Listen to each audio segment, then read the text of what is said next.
Hi everyone, this is Fazana from Fazana Slow, and in today's video I'll be sharing with you all how I make time for everything in my life, whether that's fitness, hobbies, family time, social life, or anything in between.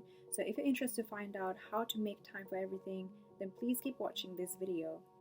Before we start, I would just like to say that subscribe to this channel if you're interested in kind of low school productivity, self-growth kind of videos, because I post these kind of videos every single week, every Wednesday at 3 p.m. in the UK time. So if you're interested to find out and be notified first in any kind of videos that I upload, then please do subscribe and click the bell icon next to the subscribe button, because I post on a weekly basis, as I mentioned already, like twice. So if you're interested, then please do subscribe. And other than that, I'll be sharing with you all today how I make time for everything in my life and how I stay organized with my time management skills and everything in between. So if you're interested to find out, and if you're especially a student, I think this will be a very good video for you. So please go ahead and stay tuned till the end. So I've included some timestamps in the description box as well as the comment section below, so that you can skip to the parts of this video very easily without having to watch the whole thing if you don't want to. But other than that, finally, let's get started. So in order to make time for everything, you have to make sure that you're first of all making a table or creating a table yourself. You can do this on paper or on Microsoft Word like the way I did. And the first step is to basically make sure that you're putting on the y-axis, no y-axis, but on the y-axis, y-axis, you put all of the hours of the day. So it starts from maybe 12 a.m., 1 a.m., 2 a.m. till the next morning basically, or the next 12 a.m. And the second thing is to make sure that you're putting on your x-axis all of the days of the week, so Monday, Tuesday, Wednesday, Thursday, Friday, and Saturday and Sunday as well. And you're making it like this really nice, neat table. And I would recommend doing this mostly in the Microsoft Word, just because you can edit it very easily, and even if you make any mistakes, you can just edit it very easily as well.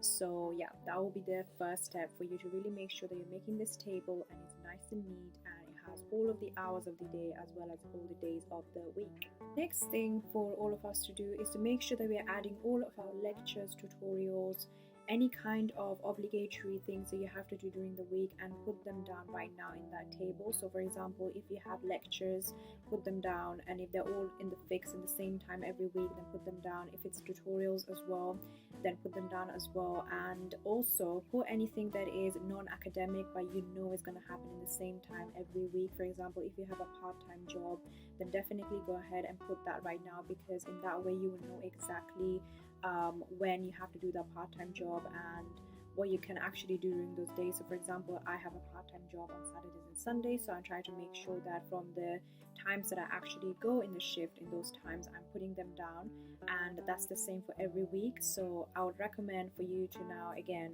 summarizing this step, is to put all of your lectures, tutorials, classes, or any kind of non-academic obligatory things you have to do on a weekly basis, put them now in the table. The third step to make this super quick and nice timetable is to make sure that you're adding at least a good an hour for your morning time, for your lunch time, and your dinner time every single day. And it doesn't have to be necessarily 1 hour. If you think that you can finish your breakfast, for example, in the morning at maybe in 15 minutes or 30 minutes or something like that, and maybe your lunch is 1 hour and your dinner is 1 hour, go ahead and put that right now in the timetable, because then you will know that you have enough time to relax and enjoy your time with your family if you're having your lunch or dinner with your family. And also in your morning time, you're not really rushing and you're relaxed in a way.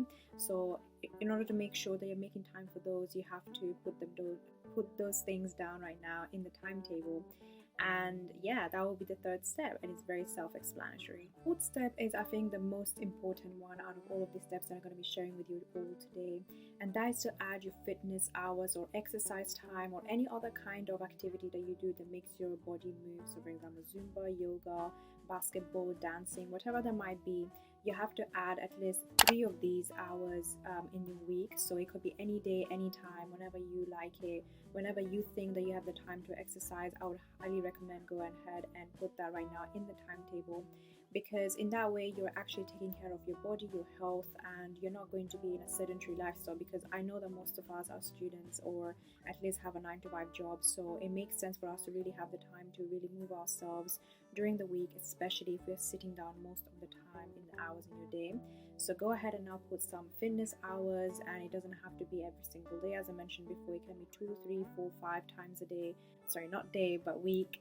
And in that way you will have enough time to take care of yourself as well. The fifth thing that you should add definitely in your timetable is to make sure that you're making time for any kind of hobbies or any kind of activities or side projects that you do on a weekly basis.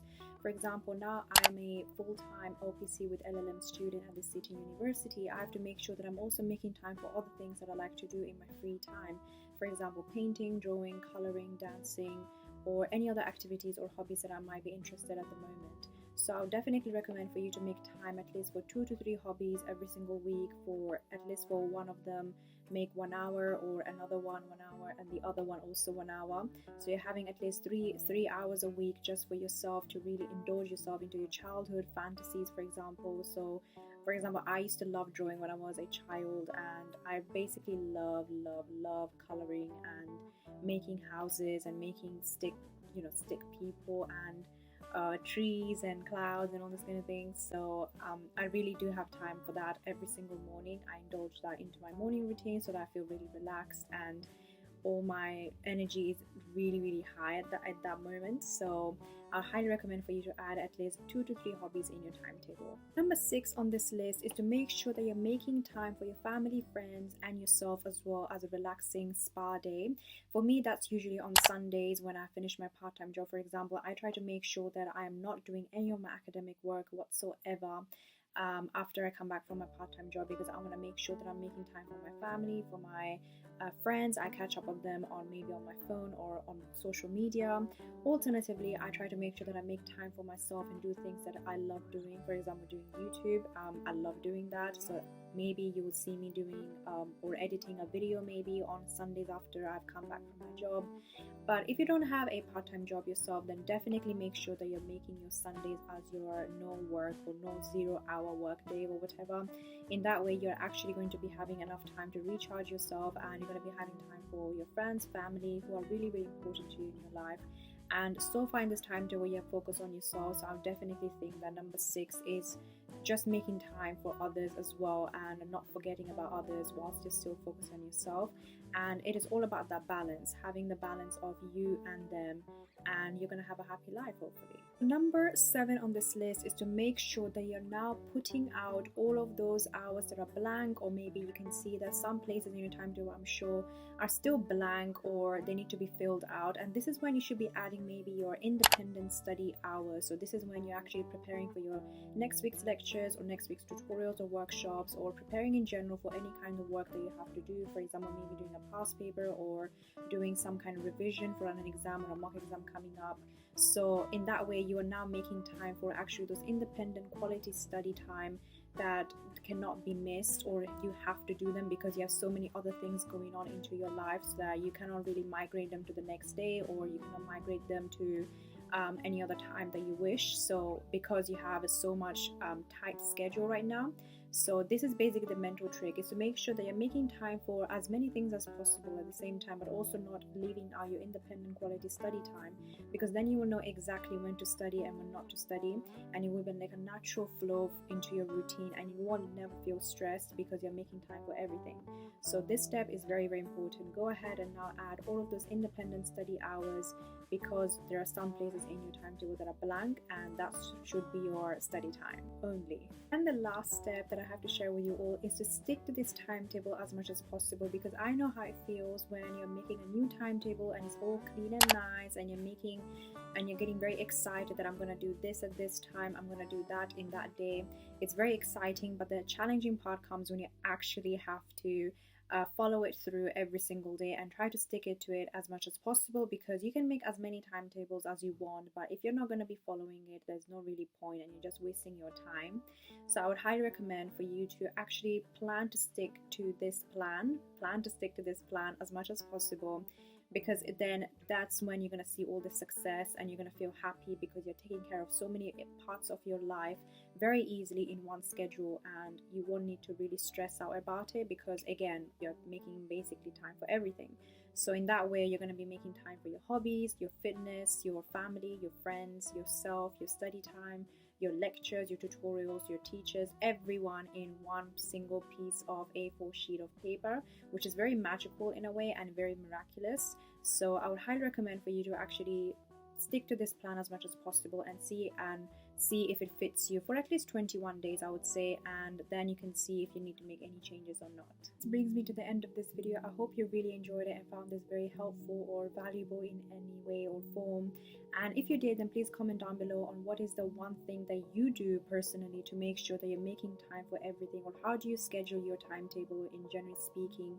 And also, what is your favorite hobby and what do you love doing in your free time? Comment down below. I'll be very interested to find out what those things are, and I'll reply to your comments as much as I can, because I know you guys are very excited with these videos and you love commenting on my videos, and I'm so grateful for your support so far. And also, if you want to find out how to basically get a first class in law school and what are basically my non-academic habits that I've implemented in my life to make sure I got first class as quickly and as stress-free as possible, then click the link in the description box below, because I've included that very nicely for you and it's completely free. But other than that, I'll see you guys in my next week's video, which will be uploaded on Wednesday at 3 p.m. in the UK time. So yeah, subscribe and I'll see you next week. Also, before getting started, I would just like to guys let you know, okay, wait a second.